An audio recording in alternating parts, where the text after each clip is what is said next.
Hey, you guys, welcome to VaMo Live. I'm your host, Vanessa, and today I have an amazing guest with me today, actress, author, and producer Tiffany L. Burgess. Hey, Tiffany, how are you? Hi, I'm good. How are you? Thank you for having me. Absolutely. Tiffany, I'm so glad to have you on the show today. I know a lot of people know you from the Oscar nominated film, The Color Purple, was just released 2023. So freshly new and everyone knows it, everyone has watched it. Can you tell us how did it feel to be a part of such an iconic production? So the thing is, I don't even know how to, like, it's iconic, on so many levels. So it's not even just like the 2023 production. It's like to be a part of just like a historic story because it's a Pulitzer Prize winning book, and then you have the 1985 version. And then you have the Broadway musical, which is Tony Award winning. And now you have the 2023 version, which is really the big screen version of the Broadway musical. And it's the, NAACP Image Award winning Outstanding Motion Picture of the Year. So it's like I'm a part of history.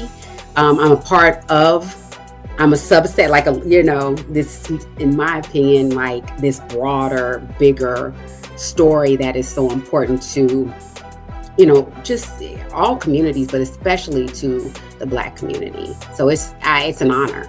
It's an honor. Absolutely. Absolutely. I know, being in a role, in such an iconic role that you were in, and playing in the film with other actors, actresses that have other levels of experience as well. How did you learn how to prepare for the role itself of Olivia, Seeley's daughter, and both of it as emotionally, physically, mentally? Like, how did you prepare? It's like you said, there's so many people in the film who are just well established, talented, multifaceted, actors and actresses. And so you feed off their energy and you want to bring your best self and your best performance. And so I am a Color Purple fan. I'm one of those people who's watched Color Purple for years and years and years. And, the book and all these great things. My mom traveled up to New York from Nashville to see the Broadway musical. So like we're fans, right?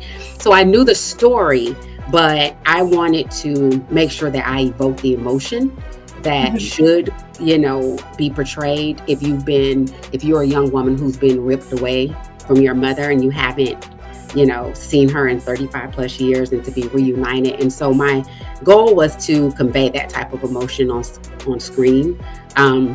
We had, of course, rehearsals and then we also had a session with Susan Batson, who's a renowned acting coach, to really talk about that final scene. It brings it all home for Celie. It's the final piece of her puzzle and the most important part of her puzzle, which is being reunited with her sister and her children.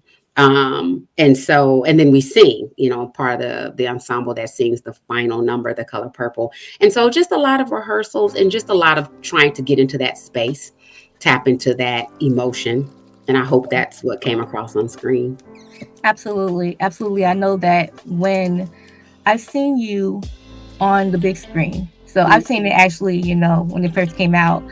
So knowing how you are as a person on your side of being an author and being a producer versus on the side of being an actress, very professional across the board, which is amazing to see, not only like on the big screen, but just for you in person and your personality comes out with it. So it's amazing actually to see all the actors, but you particularly, you've done an amazing job. And I just want to commend you on that for sure. Thank you. Thank you. I appreciate that. I appreciate Absolutely. that. And can you share any like memorable moments? I know there has to be tons on set, with all kinds of celebrities around and, having your own trailer area and space and seeing people interacting. Can you share any like memorable moments or challenging moments that you felt while filming the show? Sure. So like for me, everything was just like positive and always liken it to a Black family reunion. You know what I mean? Where everybody outside of take, like in your trailer, you're coming outside and it's like it's always a lot of, ripping and running and buzzing, but folks are smiling, laughing. One of my favorite moments, I tell everybody this, that I feel like what you see from Coleman Domingo on, in interviews and things like that, I only had that small amount of time with him, but I feel like he's a genuine person, a genuine soul. I came out of my trailer one day, and I always laugh about this because I don't know if he remembers it, but it was very memorable for me. And he was outside, and he had on the pants for the scene, the final scene, with those shiny silver pants. And he was like laughing. He was like, "You like my pants?" And he sat down, on my trailer steps, and we had the, we're in Georgia, and it's kind of, I remember that day was kind of warm, a little breezy, but we had our doors open because it was a little warm. And he just was like dropping gems about the industry and his path, and he was just so accessible and so inclusive.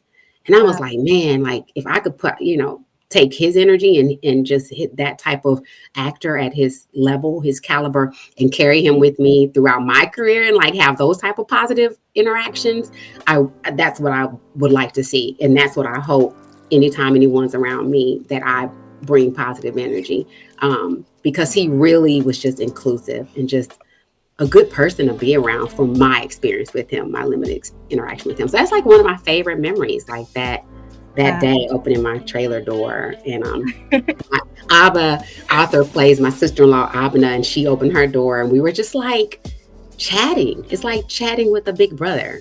You know what I mean? Yeah, he just has like a positive aura. Nice.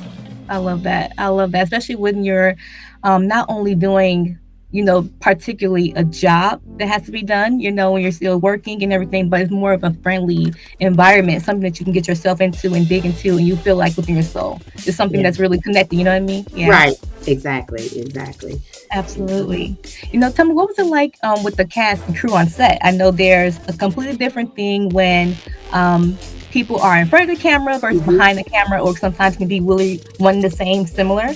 How was it like with the cast on set? So I posted some pictures and videos on my Instagram, and Oprah actually has some of these same videos. I reposted some of hers on her Instagram. That, I can say I was there. It actually happened, of the cast and crew doing the electric slide, after, you cut, and we wrapped for that day. And like this, when she was talking to us about how iconic and important the color purple is, and how special it is, and how each one of us was selected, and the energy of us all yelling and singing TCP, and just so from my experience, even just the pictures with Fantasia, with Sierra, hugging and laughing with Danielle Brooks, because I was a fan of Orange Is the New Black. So I told her, like, we had rap, but I was like, I just have to say, like, I'm a fan. Tasty was one of my favorite characters because she was so real and just like, would say whatever. And like, you just wanted Tasty out of jail. That's, you're like, man, so like I just, for me, it is one of those experiences, for it to be my big screen debut and my first time on a major production. I don't think it could have been a better experience as far as the positive energy. So what I post, because I'm real, I'm honest, I'm also of a certain age group where I'm like, I'm going to keep it 100. So for me, if I post it and you see the fun and the energy, that's what I experience. And I carry that positive experience with me. Absolutely. Of course, I know that you're an author as well. You delve into different kind of aspects of your life. You created a children's book called Decisions, which was your latest of the 3 in 2023. Can you tell us kind of a little bit about what does the book mean to you, and what message are you trying to convey to your audience? Yes. So I'm really big on representation. It matters, and we don't have a lot of children's books, in my opinion, out there with that focus on little Black boys, right? So the main character in Decisions is a little Black boy named Stanley Manley. And it's the thing about it is, I thought about in writing this with Stanley Autry, is we were talking about, when you get that question, what do you want to be when you grow up, when you're younger? And a lot of times you just, kids, they're led to believe you can only be one thing. And since he and I both live a life of juggling multiple roles and living, more than one thing, like living more than one dream. We wanted to convey that message, especially to children of color, that, hey, if you work hard and you really have multiple things that you want to accomplish, it's possible, right? It's going to take hard work. It's going to take time management. For me, I have a relationship with Christ, so to me, it's like it's going to have to be God ordained, right? But it's doable because I live it, and it doesn't mean it isn't hard, but the benefits and the joy that I feel writing books, being a public health professional for all the years that I have put into that career, for acting, for producing, for screenwriting, it's I feel like I'm walking in my purpose, and it brings me a lot of joy. And we wanted children to be able to read a book that conveys that message, like, hey, if I want to be a writer, but I also want to be a doctor, I may be able to do both. I don't have to necessarily choose. I don't have to be put in a box. That's the purpose of that book. And Right. it's for like fifth graders and fourth graders, but I try to write stories that really transcend age. I've had adults read the books to children and be like, well, girl, I was reading it to my child, but it spoke to me. And that means a lot to me. Like, I'm Yes. like, that's what I feel like part of my God given purpose here on this earth is to do, because I've been writing since I was 6. So it's to inspire people with my words and hopefully my depiction of characters on film and television. Nice. Absolutely. I can definitely see it. Like within your attitude, your personality, you can tell like within your work how much it means to you. And it's coming from an authentic place. You know what I mean? Like you can feel that. And when you read the words, you're like, okay, truly means what she says here. So Yes. it's amazing. It's amazing.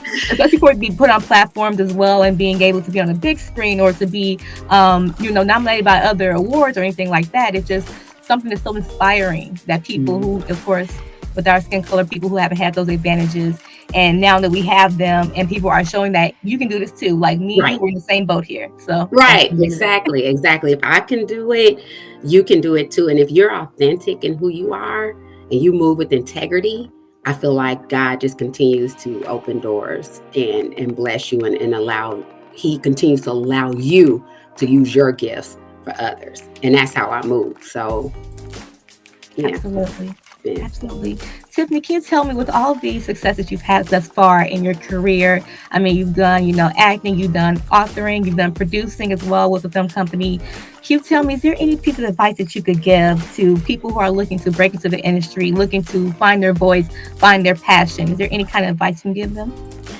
You know what? For one thing you have to do is get out of your own way. You have to be able to step out on faith and be okay with like rejection. Um, my first children's book, Skin Like Mine, landed in Essence magazine, and I had just released it. And it's funny because I always tell people that was such an wonderful, amazing time. I thank my line sister Nicole Franklin Davis for just helping me usher that situation, get that, helping me to realize that dream of having a book in Essence magazine. But what people don't know is I had pitched an article 13 years prior, right? And they called and was like, we like the idea, but we already have somebody working on that. Think of something else and submit another query letter, submit another idea. I did, and I was rejected, right? So it's like 13 years later, my dream, my goal, and that was obviously God's intention, it came to fruition, but it came even bigger than I realized. You know what I mean? So you have to be okay with that rejection. And then also hone your skills. I've, taken acting classes for years. Here in Atlanta, I started with Premier Actor Network. So the Premier Actors Network is under Dwayne Boyd. It has a ton of just full of Atlanta talent, actors, producers, writers. And so you have to hone your skill, right? And even with writing, after I finished grad school, I went back and did creative writing, took a creative writing and publishing course at Emory. So I went to grad school at Emory, graduated, was working at Grady Hospital, and then decided to take one of Emory's creative writing and publishing course at night. So I would go to work during the day, and then at night around 6:30, I think it was like 6:30 to 9:30, I'm in class. So you have to work, right? And hone your skills. But the main thing for me was just getting out of my own way and Mm, stop being so afraid of rejection and walking in fear. Because I do feel like I'm one of those people initially that was like, oh, I don't, what if people don't like this? Or what if mhm. what if it doesn't end up being successful? And you can't think like that. You just have to do it. You have to trust God with it. You have to give 100% and just do it. Like I tell her, like, just literally, I know it sounds cliche to say it, but like, just do it. Yeah, Yeah. absolutely. Absolutely. Well, Tiffany, can you tell us where can we say connect with you? I know you're on the up and just going. You're going everywhere, girl. Is there any way we can stay connected with you or we can follow your journey? Yes. So I'm on IG as Tiffany L. Burgess. So it's Tiffany, and L is spelled out ELLE Burgess, Burgess. And then on Twitter, I'm hardly on there, but I'm on there, Skin Like Mine, the name of my first book. The guys and I, Jack Mann III and Law Lawrence Watford, we own Tyler Street Films production company. And so on Instagram, it's Tyler Street Films. And that's a shout out to our alma mater, Hampton University. So, I mean, I'm out there, so you can just follow any of those accounts to see what's coming up next. I hope a lot. I hope I have a lot of positive, exciting things to continue to share. Absolutely. Tiffany, I'm so glad to have you on the show today. Thank you so much for joining me. Thank you for having me.